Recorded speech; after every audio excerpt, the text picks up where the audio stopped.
intitulada Lâmpada e Luz, cujo objetivo nosso é redescobrir o papel fundamental que a Escritura tem na construção da nossa vida cristã, do nosso caráter cristão, posicionando a Escritura como fundamento da nossa fé. Na terça passada nós fizemos a introdução desse estudo, tendo o Salmo 119 como base, nós apresentamos 6 conselhos especiais para quem deseja fazer da Escritura a sua base. Então isso foi muito bom, foi um culto muito gostoso. E hoje nós vamos dar sequência, apresentando para os irmãos alguns erros comuns que nós podemos cometer enquanto nós fazemos a nossa leitura devocional da Bíblia. Se nós quisermos fazer com que a nossa igreja se torne uma igreja saudável, uma igreja frutífera, uma igreja que produza bons frutos e frutos para o louvor da glória de Deus, é importantíssimo que a gente tenha a Bíblia como nosso fundamento. É importantíssimo que a Bíblia ocupe para nós um papel de destaque. Então a pergunta que eu devo fazer o tempo todo é: o que eu faço é respaldado pela Escritura? Essa atitude minha, ela é embasada por um valor cristão que está sustentado pela Escritura? Sim ou não? Tem que fazer esse questionamento o tempo todo. A Bíblia Sagrada, ela é a revelação escrita que Deus deixou a respeito dele e da sua salvação para nós.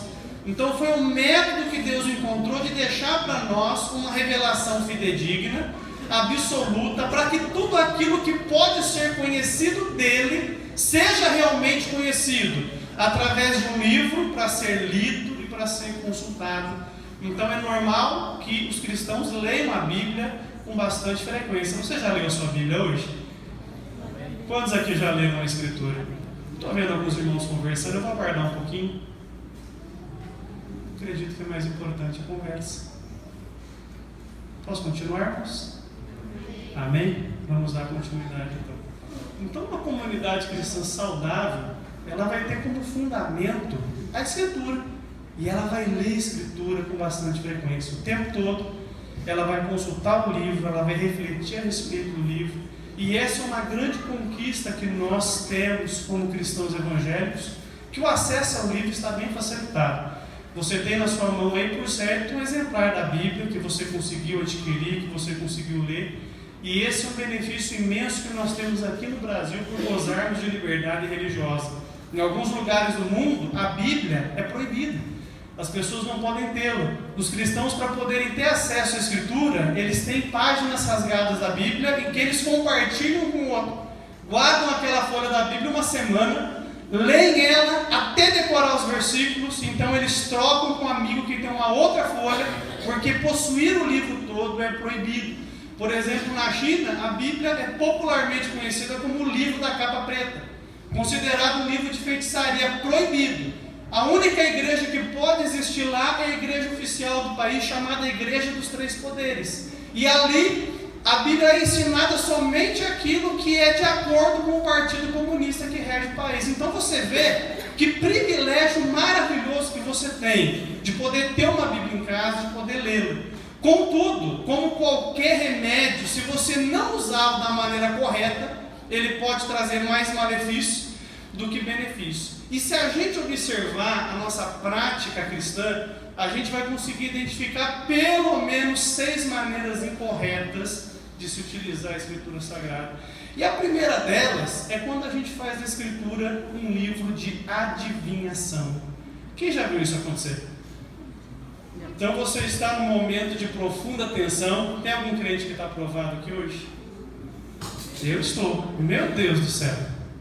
Parece uma moenda, não é? Mas a gente, às vezes, num momento desse, a gente fica naquele desespero, querendo que Deus fale com a gente.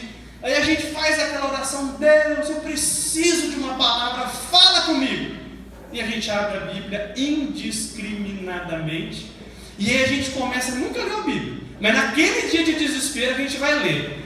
A gente lê do começo da página da esquerda até o final da página da direita. E tem que exercer uma criatividade enorme ali para tentar entender o que Deus pode estar falando com a gente naquele texto. Quem já fez isso alguma vez? Eu já, várias vezes. Não é? Quantas vezes Deus falou? Talvez algumas. Mas quantas vezes você humildemente reconhece que chegou no final, coçou a cabeça e falou: eu acho que Deus não quer falar comigo hoje. Sem contar quando abre. Já aconteceu comigo, pastor Daías. Eu abri no Novo Testamento. Eu falei: e aí? O que é isso? O que Deus tem para falar comigo? E quando abre numa repreensão nervosa? Que se lê: não deve ser isso não, eu vou passar para o texto. Então veja, esse é o meio errado de se ler a Bíblia. Você está fazendo uma adivinhação. Deus é um ser pessoal bastante para não precisar brincar com a fé nossa. Se Ele precisar aparecer na nossa vida e se comunicar conosco, Ele não vai fazer uso de uma adivinhação, de algo, de um mecanismo que pode dar certo ou não. Ele simplesmente vai aparecer e falar: meu servo, eu estou com você. Meu servo, eu vou te ajudar. Mesmo que você não escute uma voz, como alguns dizem escutar, mas lá no íntimo você vai sentir a mão poderosa dele te sustentando. Você vai orar e aquele nervoso, aquele agito vai sair. É Deus sussurrando para você: eu continuo no controle. Então não faça isso. A Bíblia é clara com respeito à adivinhação. Abra ela, por exemplo, em Levítico, capítulo 19, e o verso de número 26. E depois da leitura, eu vou aproveitar o gancho para uma aplicação pastoral muito pertinente para a gente, que é o povo da fé. Levítico, capítulo 19, e o verso de número 26. Levítico é um livro que a gente dificilmente lê. Quando você vai fazer a sua leitura bíblica de capa a capa, você geme quando chega em Levítico. É uns termos difíceis, umas palavras estranhas, e você corre. E é um livro que não é difícil de ser entendido, só que você tem que ter paciência. E quando você entende, você vai ver o quanto que ele é rico. Todos acharam Levítico 19, verso 26? A Escritura diz assim: não comam nada com sangue, não pratiquem adivinhação e nem feitiçaria. Então qualquer forma de adivinhação, de tentar prever o futuro, de tentar enxergar o invisível usando a Escritura, ela pode ser considerada uma forma de adivinhação. Então quando você está fazendo a sua leitura devocional, não fica tentando encontrar alguma coisa misteriosa e secreta que Deus pode estar tentando falar com você, não. Você simplesmente vai ler o texto, vai meditar na mensagem dele e você vai guardar aquela palavra no seu coração. Mesmo que aparentemente você não absorva nada, aquela leitura se fez fundamento para você. Aquela leitura vai ser usada pelo Espírito Santo em algum momento que você vai se deparar com uma situação horrível, mas você vai lembrar do texto e falar: puxa vida, se aquele personagem venceu, eu também posso vencer, o meu Deus, eu mesmo. Então essa é a melhor maneira de nós não incorrermos nesse erro. E falando de adivinhação, eu preciso abrir um parênteses aqui num aspecto pastoral nosso. E os cristãos que leem horóscopo? Não é? Está tão bonitinho, crente, não, eu sou de aquário. Aí eu sou de peixe, peixe não se dá muito com câncer. Tem crente, irmãos, que não pega a Bíblia, vê um dia, mas quando acorda vai lá no bendito do horóscopo. Não é? Só levanta o pé direito, não pode baixar de escada. Por quê? O único símbolo que vale para o cristão é o sangue que Jesus derramou na cruz do Calvário. Eu não sou de aquário, eu sou de Cristo. A minha vida não é regida por astros. A minha vida é controlada por um Deus soberano que pode todas as coisas. E se você vai por esse caminho, desculpa, você é um tolo. Porque se você comprar 2 jornais e ver a predição do mesmo signo nos dois, é diferente.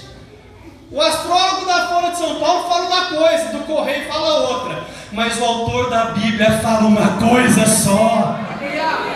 E a gente é melhor confiar nessa revelação, porque ela é verdadeira. Você pode glorificar o nome de Jesus Cristo por isso? Não é? Então cuidado com o horóscopo. Cuidado com esse caminho, horóscopo. Não vou fazer meu mapa astral. Vou fazer uma numerologia do meu nome. Para que isso?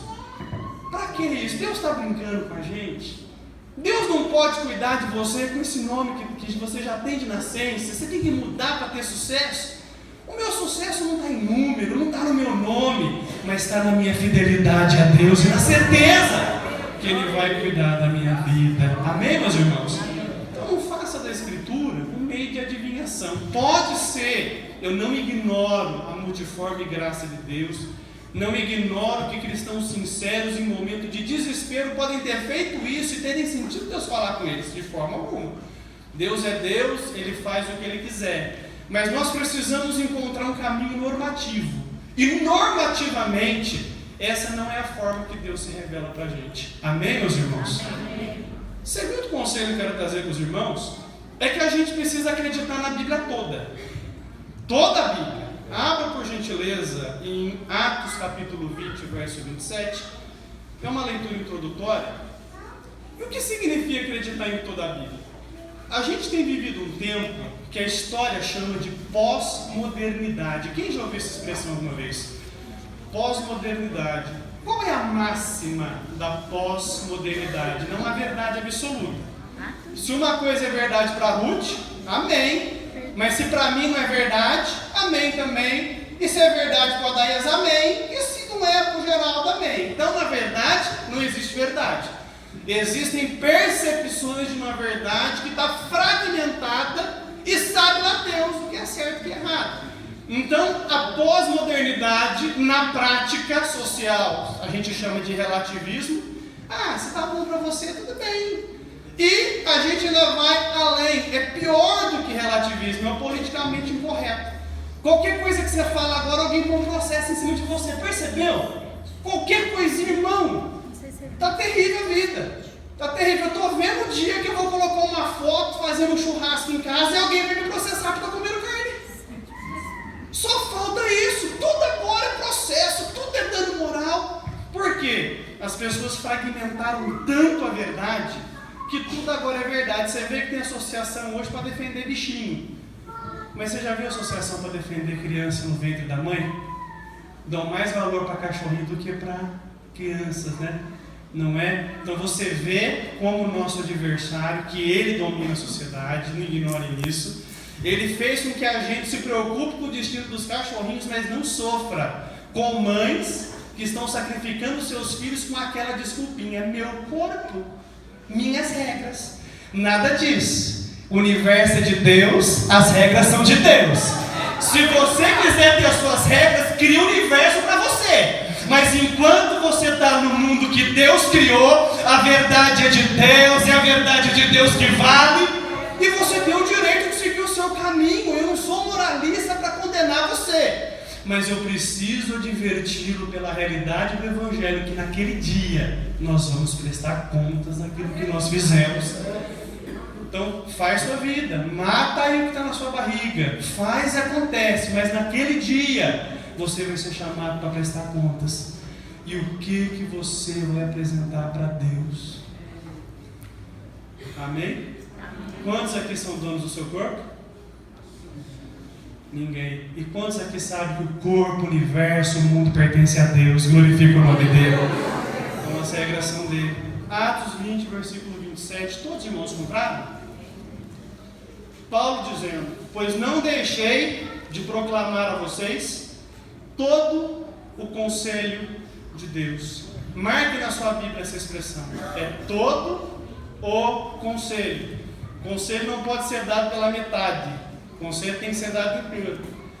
Quantas vezes você não está numa rodovia perdido, aí você pergunta uma localidade para alguém, o camarada fala: olha, eu sei que tem que entrar para cá, mas depois você vai ter que perguntar para alguém.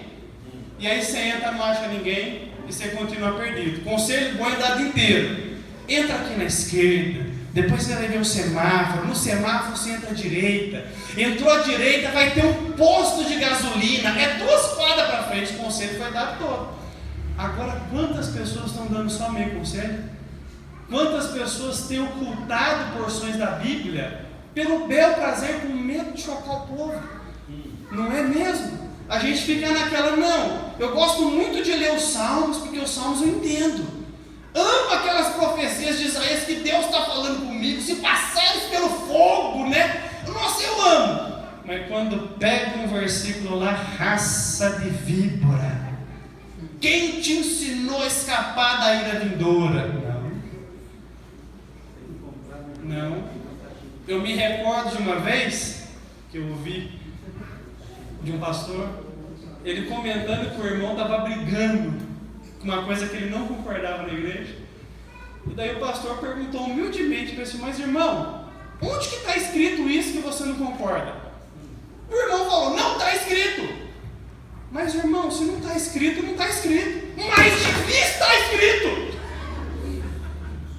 Então a gente não se conforma com o que a Bíblia fala. A gente quer torcer para mais ou para menos. Mas irmãos, a Bíblia é suficiente. Nós podemos seguir nela com segurança, mas tem que ser o conselho todo. Por conta de nós termos essa dificuldade de entender que Deus está sempre certo e a gente está errado. Não é Deus que tem que adequar-se a nós que devemos adequar a Ele. Então, mesmo porções da Bíblia que eu não entenda, Deus são a verdade. O que falta em mim é compreensão, mas o que Deus falou está falado. Não é? É que nem em casa, o que a mulher falou está falado. Não é mesmo? Não é assim na casa muitas vezes? O marido fala: eu quero fazer isso. A esposa fala: não, eu quero fazer assim. Tá bom. Não é? A gente não faz isso para evitar a fadiga? A gente sabe que não é assim que funciona, a gente vai ensinar isso em tempo oportuno, mas às vezes a gente quer evitar a fadiga com Deus também. Não, eu vou pular essa parte aqui. Essa parte aqui está meio que me confrontando, é melhor pular. Não pula não. A vitória está no confronto. Como é bom quando Deus aperta a gente coça a cabeça e fala: é, pai, o senhor está certo. Eu vou melhorar nessa área aqui. Você melhora e as coisas começam a acontecer positivamente na sua vida. Quem já passou por essa experiência aqui? Adora o nome do Senhor Jesus Cristo. Então você tem que crer na Bíblia toda. Nas coisas que te agradam e nas coisas que não te agradam. Nas coisas que você concorda e nas coisas que você não concorda. A Bíblia é a verdade. Abra, por exemplo, em 2 Timóteo capítulo 3, o verso 16 e 17. A própria Bíblia enfatiza para a gente a necessidade da gente abraçá-la toda.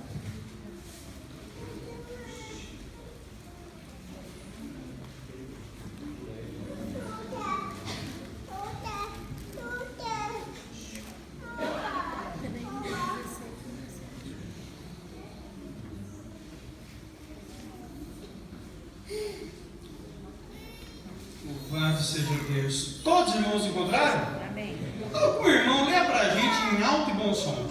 Toda a Escritura é divinamente inspirada e proveitosa para ensinar, para repreender, para corrigir, para instruir em justiça, para que o homem de Deus seja perfeito e perfeitamente preparado para toda a boa obra. Amém? Amém. Então fale para quem está do seu lado. É toda a Bíblia e a Bíblia toda. Você quer ver um exemplo? Como a gente corre às vezes de algumas coisas que está na Bíblia?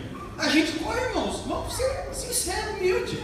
De vez em quando a gente quer escapar. Abre sua Bíblia em Isaías 59. Eu tenho certeza que você já ouviu mensagem em Isaías 59. Tenho certeza. Eu já ouvi já. Mas eu ouvi tão poucas em Isaías 59:2. E é mais importante. Isaías 59:1, todos acharam? Olha que palavra poderosa, irmãos. Eis que a mão do Senhor não está encolhida para que não possa salvar, e nem o seu ouvido agravado para que não possa ouvir. Quantos podem glorificar a Deus por essa palavra? Mas aí tem o verso 2, não é?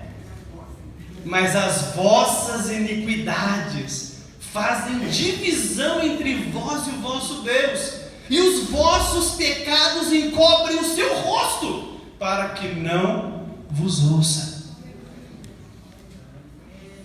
Não é?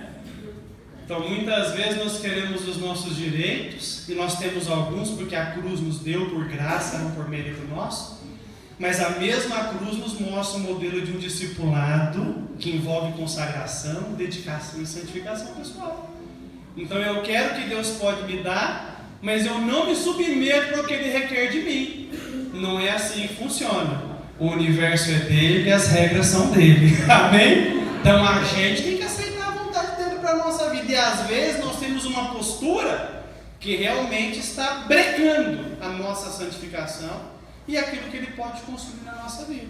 Amém? Então quantos aqui estão dispostos a viver o verso 1 e o verso 2, dizer 59, adoro o nome de Jesus? É toda a Bíblia e a Bíblia toda. Eu não posso negligenciar, não posso escolher o que eu concordo ou não. Se eu sou cristão, eu concordo com tudo, ainda que eu não entenda, e vou me esforçar para entender aquilo que eu não tenho compreendido. Amém, meus irmãos? Uma outra coisa que pode acontecer, e a gente tem que ter um cuidado muito grande, é quando a gente isola alguns versículos do seu contexto. E aí, meus irmãos, a gente pode cometer falhas grotescas. Para curiosidade dos irmãos, a Bíblia não foi escrita de uma vez só. Os 66 livros da Bíblia demoraram 1.500 anos para ser escritos. 1.500 anos é bem mais idade do que o geral tem, graças a Deus. É bastante, é bem mais idade que o geral tem. Então, não foi uma geração só, foram várias gerações que acompanharam o que Deus estava realizando para salvar o povo para si. Então a Bíblia abrange uma história extensa da humanidade e ela não foi separada como vocês têm na Bíblia hoje em capítulo e versículo. Deus não falou assim para o autor, escreve aí Gênesis 1 e 1. Não, a Bíblia é como uma carta. Se você manusear um manuscrito original, é um texto sem pontuação nenhuma, sem distinção de maiúscula e minúscula, porque os caracteres antigos não tinham essa característica. E como os tradutores tentam entender o que foi escrito ali e transliterar para o nosso idioma. A divisão em versículo e capítulo aconteceu somente no ano de 1500 com a criação da imprensa. Até então a Bíblia era uns papiros grandes. Você imagina sentar com 66 papiros na mão? Tem uns irmãos aqui que são fortes, conseguiria, mas eu sou desastrado, eu mal conseguiria segurar um na mão, muito mais 66. Mas aí percebendo, principalmente aqueles que foram os pioneiros da Reforma Protestante, a importância da leitura bíblica, e com a criação da imprensa, reuniram todos os textos num único volume, que é a Bíblia que você tem, e para ajudar a gente a procurar, criaram capítulos e versículos. Isso é muito bom. Hoje eu falo para você uma citação, você vai rapidinho com o dedinho lá. Só que isso virou um problema também, porque alguns irmãos pensam que a Bíblia é um manual com 31.278 mandamentos para ser obedecidos. E não é. Tem versículos bíblicos que não são normativos para a gente. Eles simplesmente apresentam, dentro de um contexto maior, o que Deus fez para, através de Cristo, salvar o povo dessa raça humana decaída. Essa é a história da Bíblia. Então, por exemplo, meus irmãos, eu já vi baseado em Ezequiel capítulo 7, verso 2, abra sua Bíblia por gentileza. Você já viu também. Eu me recordo, irmão José Antônio, que eu ouvi isso aqui em Carlos Lourenço, quando eu era membro aqui. Isso lá nos idos do ano 2000, faz tempo, hein? Ezequiel capítulo 7, verso 2. Quem achou? Alguns irmãos eles estão procurando. Ezequiel capítulo 7, verso 2. Todos acharam? Quem achou, lê pra gente. Capítulo 7, verso 2. 7:2. E tu, ó filho do homem, assim diz o Senhor Jeová acerca da terra de Israel: vem o fim vem sobre os 4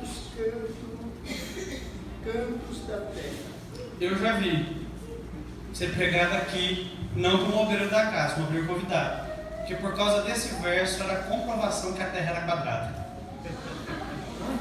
porque ela tem 4 cantos. Então redondo não tem canto, se tem canto é quadrado. Pregou aqui. É. Ué. isolou do contexto. Não é? Então, perceba como a gente tem que ter um cuidado, respeitar regras mínimas de interpretação de um texto, entender o contexto todo. Então, pregou-se já. Outro exemplo muito interessante é o que está sendo pregado lá em Camboriú. Foi pregado por um deputado lá, Salmo 82, verso 6. Abre a sua Bíblia aí, por gentileza. Salmo 82, verso 6. Qualquer estudioso da Bíblia sabe que os salmos são orações. Eles não têm caráter doutrinário. Não se tira a doutrina de salmo. Os salmos são uma forma que Deus encontrou de mostrar para a gente como é que os antigos cantavam e oravam. Ele não tem caráter doutrinário. Não se monta doutrina com salmo. E aí pegaram o Salmo 82 e o versículo 6. Alguém lê para a gente, por favor? E eu disse: vós sois deuses, e vós outros sois todos filhos do Altíssimo. Estão pregando lá em Santa Catarina que os crentes são deuses. Não é? Imagina, é o Deus Geraldo, é o Deus Adaías, é o Deus Serginho, é a deusa Eda, parece uma deusa, que é linda. Mas, é gente, aqui tem uma deusa. Olha lá, irmã deusa, tá lá. É Deus, tem de fato uma, mas é fato, não é doutrina. Mas isolou do contexto, é um problema. Tiago capítulo 2 e verso 21. Tiago 2 e 21 rende as maiores brigas em sala de escola dominical. Abre lá. Mais uma vez um versículo fora de contexto. Você tem que entender a trama toda. Eu quero que algum irmão da galeria faça a leitura para a gente. Tiago capítulo 2 e verso 21.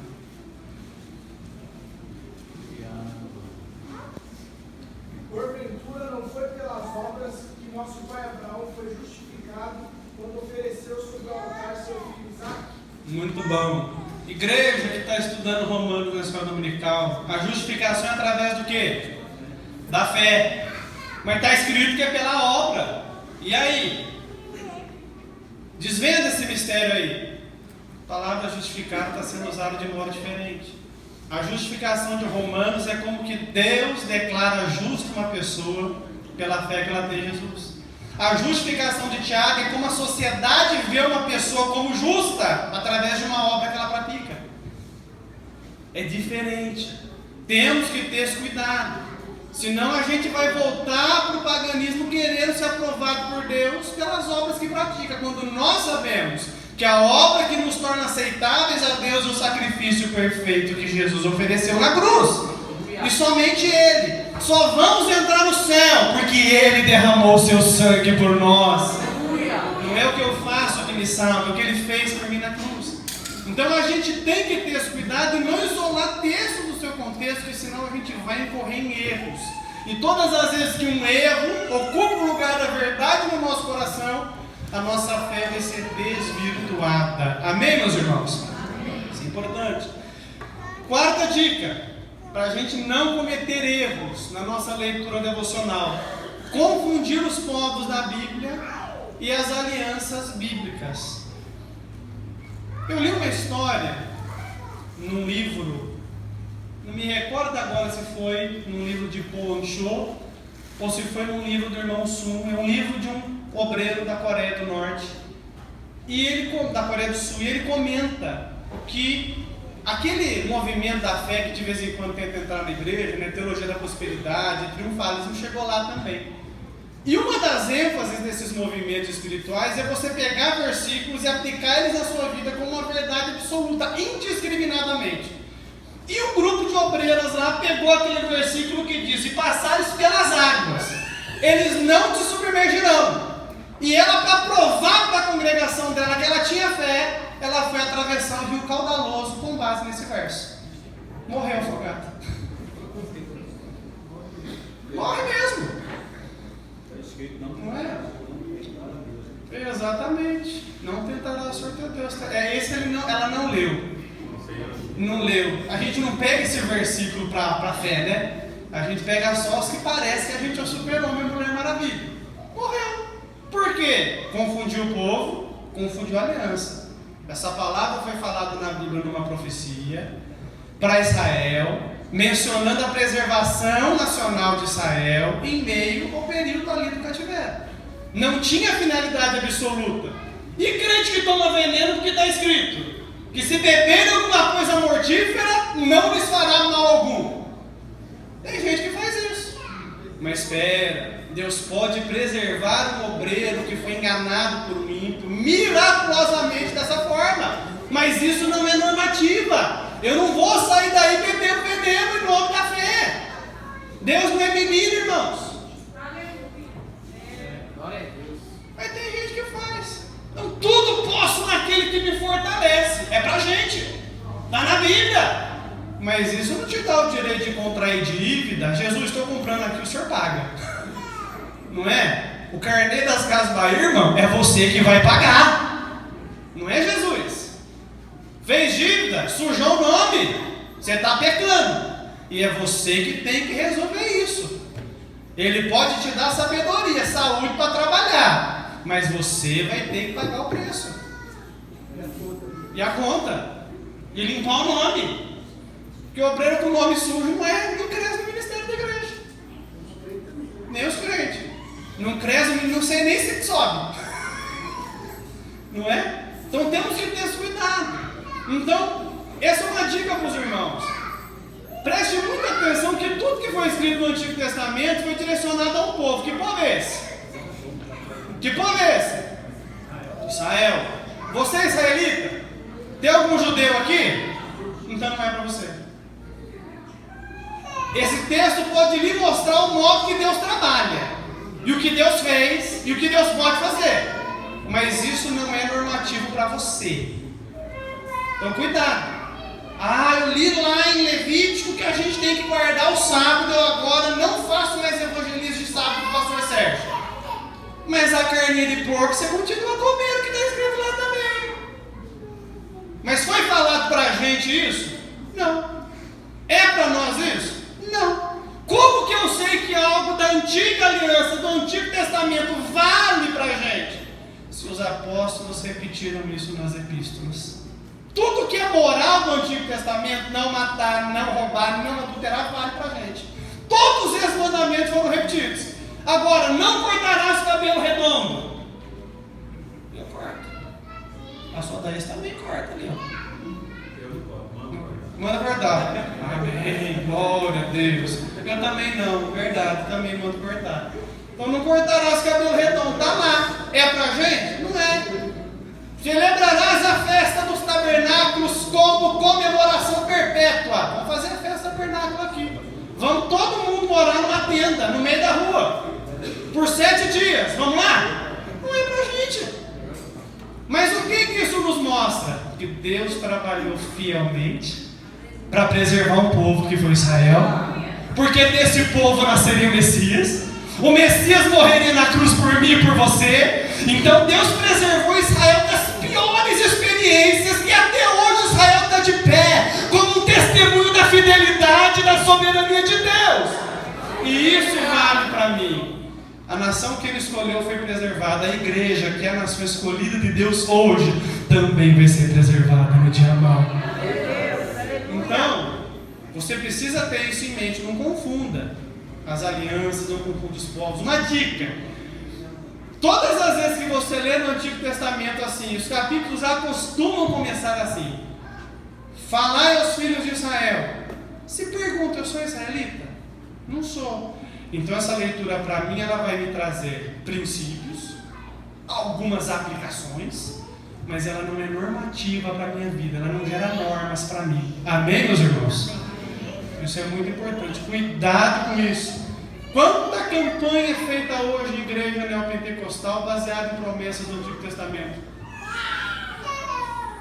E não foi para isso que foi deixado ali para a gente. Então tenham esse cuidado na sua leitura devocional. Vamos fazer uma leitura? 2 Coríntios capítulo 3, verso 14. O que Paulo tem a dizer para nós a respeito de boa parte do Antigo Testamento? Suas leis cerimoniais, seus sacrifícios, as promessas destinadas ao povo daquela aliança que era Israel. 2 Coríntios capítulo 3, verso 14. Isso, 2 Coríntios capítulo 3 e verso 14. Uma irmã, leia pra gente em alto e bom som. Mas os seus sentidos foram endurecidos, porque até hoje o mesmo véu está por levantar na lição do Velho Testamento, a qual foi por Cristo obtido. Abolido. Não é? Está escrito abolido, em algumas traduções cancelado, em algumas removido. Não é? Então o Antigo Testamento foi o que por Cristo? Abolido. Então não tenta costurar o véu que Jesus rasgou. Deixa rasgado. E ao invés de procurar Cristo em símbolos, entra no Santo dos Santos pelo sangue que foi derramado por você. Então olhe para a realidade que é Cristo, não concentre-se na sombra, que é o Antigo Testamento, mas olhe para o que é real. Cristo, sua morte, sua ressurreição. Ele é o nosso modelo, a fonte, o autor da nossa fé. Amém, meus irmãos? Mais um perigo: espiritualizar demais o texto sagrado. É um risco. Devemos ter muito cuidado com isso. A Escritura foi revelada, irmãos, como um documento fidedigno de verdade. O que isso significa? Todo texto bíblico tem um significado único. Então, o mesmo texto da Bíblia, ele não tem dois significados. Se ele tivesse dois, ele não seria uma verdade absoluta. Ele pode ter muitos princípios e inumeráveis aplicações, mas o significado do texto é um só. Abra sua Bíblia, por exemplo, em 2 Pedro. Deixa eu só ver aqui. O pastor Sérgio ele mencionou, mas ele não marcou o endereço completo. Nenhuma profecia da Bíblia é de particular interpretação. É 1 e 20. 2 Pedro 1 e 20.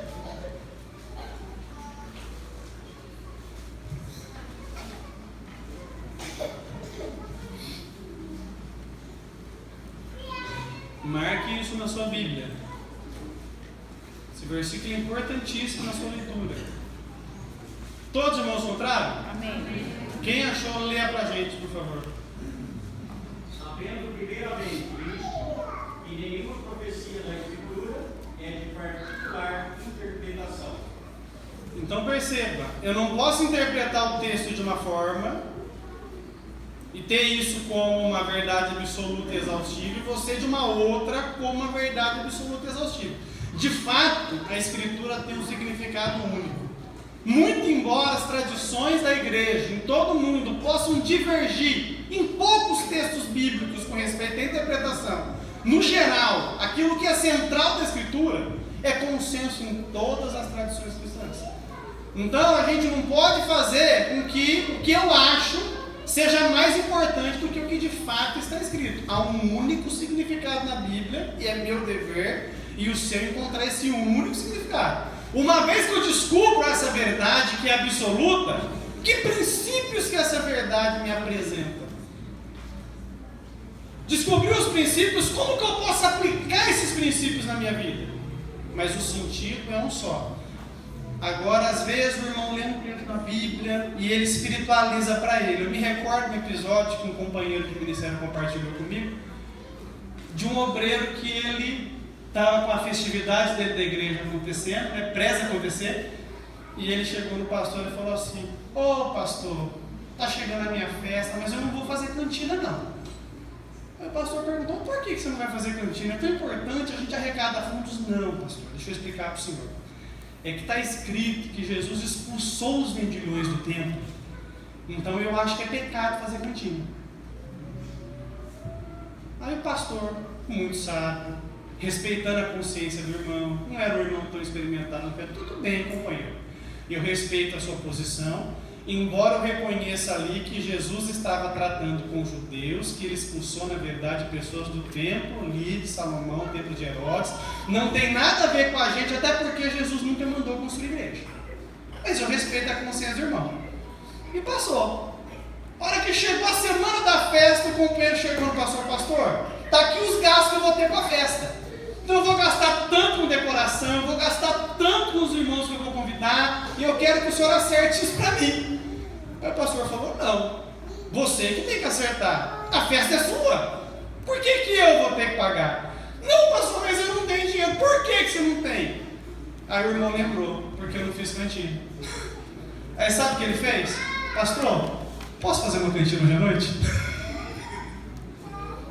Espiritualizou para ele, não é? E as irmãs que não querem mais arrumar casa? Não, porque está escrito lá que Marta, ela estava envolvida com muitos afazeres, e Maria escolheu a melhor parte, ficou aos pés de Jesus. Só vou orar agora, só vou buscar Deus, porque eu tenho que escolher a melhor parte para mim também. E meu marido que vai lavar louça, vai fazer... Peraí, por favor, não espiritualiza o que não é para ser espiritualizado. Cuidado, não isola um trecho da Escritura que te agrada por um momento particular que você está vivendo, ignorando vários outros. Eu me recordo uma vez, irmãos, não citando Bíblia, mas experiência com profecia. Nós somos pentecostais e temos que ser maduros. A gente é pentecostal, não é neopentecostal. A gente entende que a Escritura, ela é suprema. Se a Escritura fala algo, profecia, revelação, visão, nenhuma cancela. É a Bíblia que conta. Uma profecia, uma visão, uma revelação pode falhar. A Bíblia é a verdade de Deus. Eu me recordo, numa igreja que eu apacentei, uma irmã desesperada marcou um gabinete comigo, reuni eu, ela e minha esposa, e ela abriu o coração, pastor, eu tenho algo que me atormenta diariamente. E eu perguntei, o que é, minha irmã? Uma pessoa falando em nome de Deus através de uma profecia disse para mim que Deus tem uma grande obra na minha vida e que eu tenho pedido essa obra, que eu não me disponho a fazer o que Ele está mandando, eu não me disponho em sair, evangelizar, pregar. E isso me consome, irmãos, o cenário dessa irmã, uma pobre de uma irmã casada com uma pessoa que não para emprego, 2 filhos para criar, um marido que não consegue manter renda, e essa irmã trabalha dia e noite para sustentar a casa. Uma irmã útil na obra, irmãos, uma das melhores obreiras que eu já vi na igreja, não perdia culto, não perdia oração. Quantas famílias foram cuidadas e acolhidas pelo trabalho abnegado dela?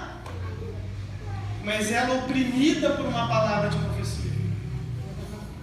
E eu recordei ela da Escritura. Qual que é o papel da mulher cristã? Cuidar da sua casa, cuidar dos seus filhos, cuidar do seu marido, ser um exemplo no lar. Irmã, essa palavra não foi de Deus. Se a irmã não está sendo usada numa grande obra, eu não sei quem está sendo usado. Cuida da tua família, cuida da tua casa e continua fazendo essa sincera tarefa que você desenvolve na igreja. Aquele fardo foi tirado da irmã e ela reencontrou a alegria de ser uma mulher cristã. Irmão, se Deus usa algumas mulheres, alguns homens de uma forma extraordinária, usa porque Ele pode escolher alguém para trabalho específico. Mas se você é um comunzão da igreja que nem eu, glorifique a Deus. Não é o tamanho ou as coisas extraordinárias que eu faço que contam, mas é a minha motivação. Se o meu papel é ser dona de casa cristã, eu vou ser a melhor dona de casa para a glória de Deus. Se o meu papel é ser um marido que não vai deixar faltar comida dentro de casa, se isso que Deus tem para mim, eu vou ser fiel nisso até o fim, e o nome dele vai ser glorificado. Vençam essa doença do messianismo. Eu sou o salvador da pátria, eu vejo o que ninguém vê, eu oro, Deus me mostra tudo errado, quando eu estiver lá eu vou fazer certo. Isso é o diabo tentando perverter a sua fé, porque se a gente está em Deus, a gente é humilde. Eu não sou a solução, eu sou um mero instrumento que Deus vai usar pela sua misericórdia. E tem gente que pensa que é o salvador do mundo. Não, quando eu estiver na frente, a coisa vai acontecer. Assim, é você que faz alguma coisa? Eu pensei que era Jesus que fazia. Eu estou aqui porque quem faz a obra é Jesus Cristo. Eu estou aqui porque o dono da igreja é Jesus Cristo. Eu estou aqui porque foi Ele que morreu na cruz por mim e derramou seu sangue. O dia que um ser humano for o dono da igreja, essa igreja faliu. Mas graças a Deus aqui, Ele ainda reina. Então cuidado com esse tipo de postura inadequada. Ah, o pastor me viu. Ali no departamento não está me vendo. Quem tem que ver você é Jesus, e Ele não tira o olho de você. O dia que Ele quiser que alguém mais te veja, Ele sabe cuidar da igreja, Ele vai fazer alguém ver. Se Ele não fez ainda, é porque o lugar que Deus tem para você é esse mesmo. Então, ao invés de reclamar e perder a bênção, dá fruto na posição que Ele te colocou. Você pode glorificar o nome dEle por isso nessa noite? Você está exatamente aonde Deus quer que você esteja. Nem mais, nem menos. Até se você está arrebentado, Deus vai trabalhar com você nessa posição. Deus não tem que tirar você de um lugar para trabalhar. Você vai para outra igreja que lá vou ter oportunidade. Vai quebrar a cara lá. Não vou lá porque o pastor me persegue. Vai quebrar a cara, vai chegar lá, vai perseguir 2 vezes. Aí eu vou para lá porque a irmã olha feio para mim. Irmão, gente, eu olho feio para todo mundo olha feio para mim. Eu estou sem óculos, eu vou olhar para a rua, tem que forçar a vista olhando feio. Para com esse sentimento de porcelana. Cristãos porcelana, cristãos dodói, cristão chaminho, que nem gatinho, chaminho, quer um carinho na cabeça, quer um negocinho, oh meu amigo, quer cafuné. Quem está com Jesus não quer cafuné, quer uma cruz no ombro, uma obra para fazer, se ocupa com as coisas de Deus. E esse sentimento aí de abandono que você tem vai ser substituído por uma missão para a glória do nome de Jesus Cristo. Amém, meus irmãos? Você pode glorificar o nome do Senhor Jesus por isso? Então não fique espiritualizando as coisas. Leia o texto, há uma verdade central nesse texto, uma única verdade, eu quero conhecê-la. E uma vez que eu conheço essa verdade, eu quero buscar a ajuda de Deus para aplicá-la na minha vida. Outro aspecto. Nunca ignore na sua leitura o legado histórico da igreja. A igreja de Jesus não é um empreendimento recente, tem 2000 anos que ela está pregando.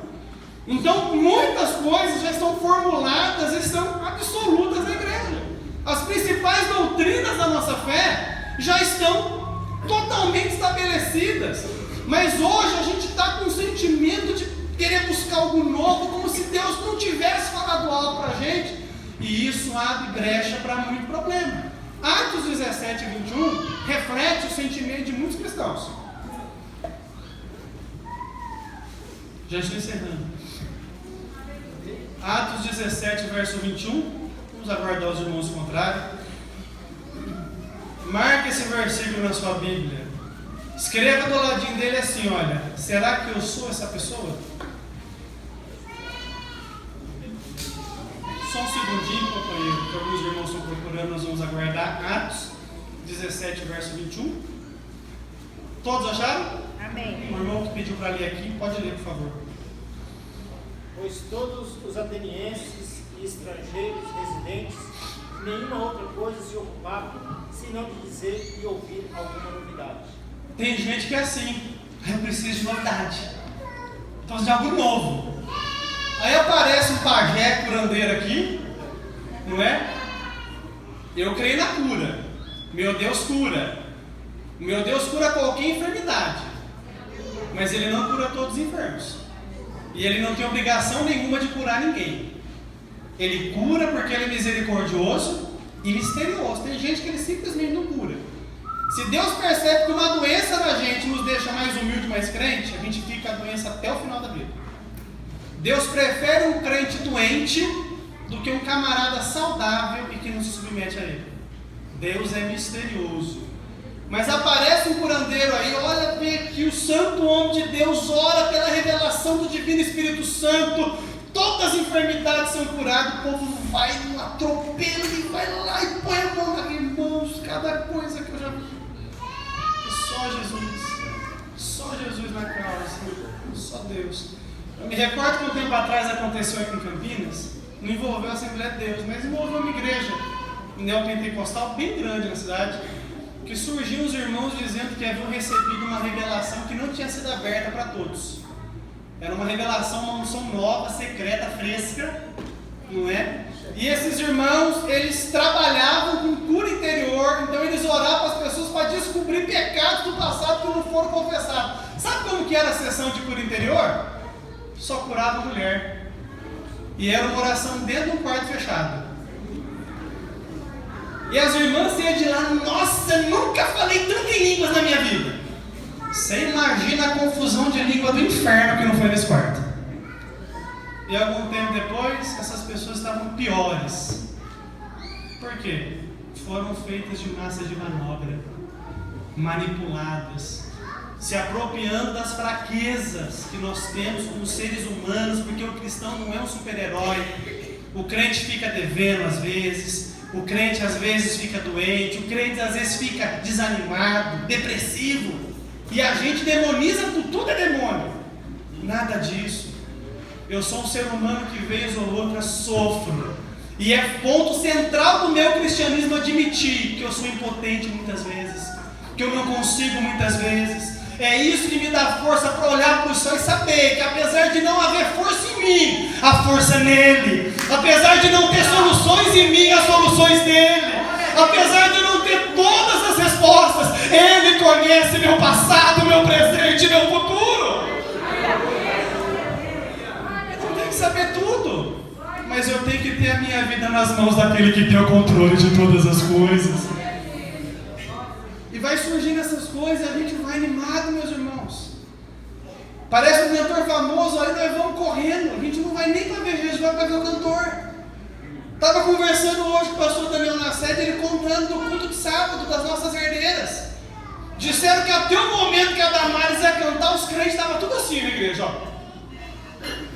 Diz que quando a Damares pegou o microfone, era só celular tirando foto. Diz que ficou parecendo um show mundano, celular batendo foto. Para quê? Quem é Damares? É um ser humano como eu. Por que tirar fotinha? Para que isso? É a Santa Damares, não é? Então o foco do culto deixou de ser Cristo, passou a ser uma figura humana. Quem tira foto de cantor em culto está pecando, está incorrendo em grande pecado. Por quê? Quem que tem que ser o nosso centro, a nossa observação? Cristo, Cristo, Cristo, Cristo, Cristo, Cristo, Cristo. Aleluia! Esse cantor que você idolatra amanhã está cometendo um pecado grave. E se a sua fé está nisso, vai abalar você. Mas se o seu fundamento for Cristo, pode vir a tempestade que for, você está seguro nas mãos do Senhor Jesus. Então, cuidado com esse tipo de coisa, irmãos. Nós precisamos muitas vezes de coisas que a gente enxerga, elementos visuais, mas a nossa fé é uma fé no invisível. Eu não vejo Deus, mas eu creio nele. Eu não vejo Cristo, mas eu conheço ele. Aleluia! Essa é a fé bíblica, a fé cristã. Então cuidado com essas idolatrias terríveis que surgem às vezes no nosso meio. Eu não preciso de um santo homem de Deus por amor na minha cabeça, não. Eu fui abraçado pela graça do Senhor Jesus. Ele segurou na minha mão. Cuidado com isso, porque senão a gente vai perverter o propósito do Evangelho. E isso pode ofuscar o nosso crescimento espiritual. Amém, meus irmãos? Então não ignore o legado histórico da igreja. Cuidado com isso. Agora, ultimamente, começou umas ondas aí. Olha, eu declaro sobre a sua vida. Eu profetizo. Que apóstolo que falou eu profetizo para mim? Jesus já falou isso já? Eu profetizo não, mas a gente quer falar. Hoje já tem patriarca, levita. Eu sou levita. A tribo de Levi foi extinta há 2000 anos. Como é que você é levita? Apóstolo, agora apóstolo. Santo homem de Deus. Olha, irmãos, eu estou vendo o dia que vai aparecer o vice-deus. Eu sou a 4ª pessoa da Trindade, não mexe comigo. Só falta isso.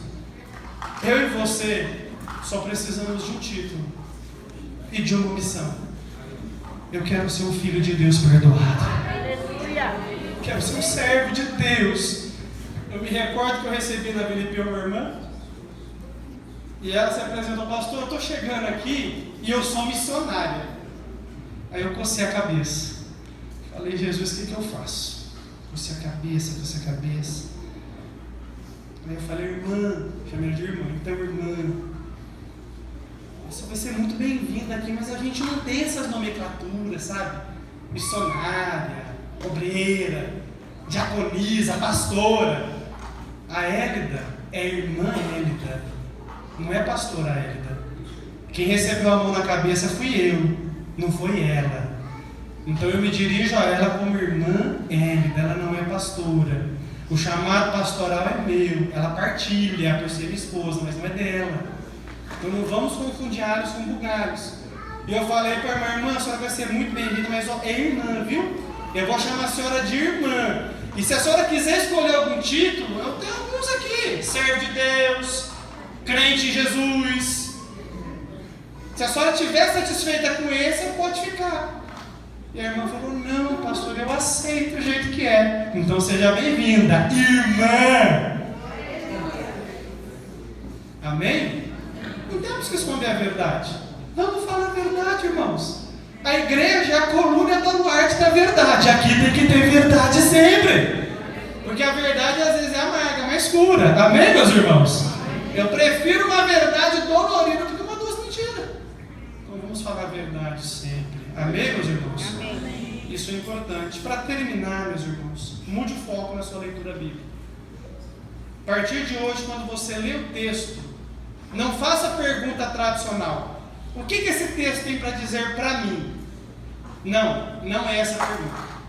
A pergunta é: lendo esse texto, o que eu posso aprender a respeito de Deus e da salvação que Ele nos deu gratuitamente no Senhor Jesus? Eu tenho que ler Gênesis e perceber ali que Jesus é um novo começo e a semente da mulher que nos salva. Eu tenho que ler Êxodo e perceber que Cristo, Ele é o nosso tabernáculo, Ele está conosco aqui agora, é a presença de Deus com a gente. Eu tenho que ler Levítico e saber que Cristo é o meu sacrifício perfeito.